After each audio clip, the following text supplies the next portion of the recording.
L'année 2023 commence rudement bien pour Victor Belmondo. Il est le héros du long-métrage Arrête avec tes mensonges, adaptation du best-seller de Philippe Besson, et incarne Roger Vadim dans le biopic Bardot attendu sur France 2. Le petit-fils de Bébel marche sur les pas de son illustre grand-père avec des performances saluées. À l'heure des Nepo Babies, enfants de stars privilégiés qui font comme leurs parents, le futur trentenaire entend s'imposer par la force de son talent. Dans le magazine Elle, il se confie sur son parcours et révèle une enfance nourrie par un trop-plein d'énergie pas simple à canaliser. Victor Belmondo est le fils de Paul et Luana Belmondo, il a donc grandi au sein d'un clan soudé et très aimant, qu'on a vu très digne lors des obsèques de l'icône du cinéma. Toutefois, celui qui a pour aîné le chef Alessandro et comme cadet Giacomo était très solitaire. J'étais dans mon monde. J'avais une énergie débordante et compliquée à canaliser.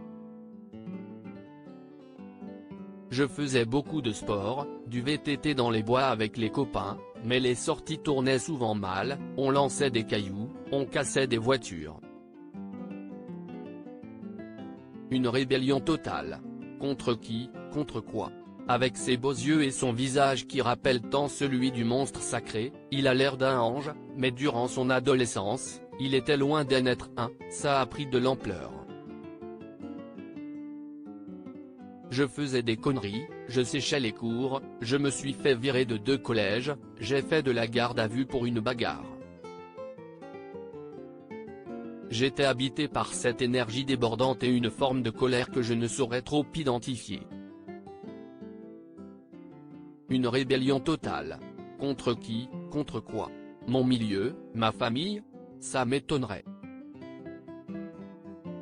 Il s'est fait exclure de son collège, a redoublé, mais a vu l'inquiétude dans les yeux de ses parents, de voir ma mère souffrir. Peut-être aussi la maturité, je me suis dit, là, j'arrête. Un comportement qui n'est pas sans rappeler celui de son grand-père qui s'était fait lui aussi renvoyer d'établissement scolaire, peu enclin aux études et élève indiscipliné.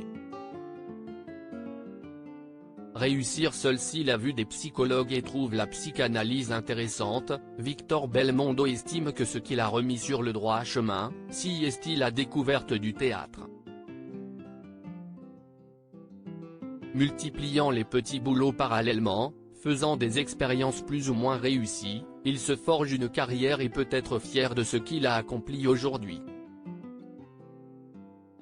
Je me suis débrouillé seul à toutes les étapes, personne ne m'a aidé et c'est sûrement pour ça que j'y prends tant de plaisir aujourd'hui, affirme le comédien de 29 ans. Retrouvez l'intégralité de l'interview dans le magazine Elle du 23 février 2023.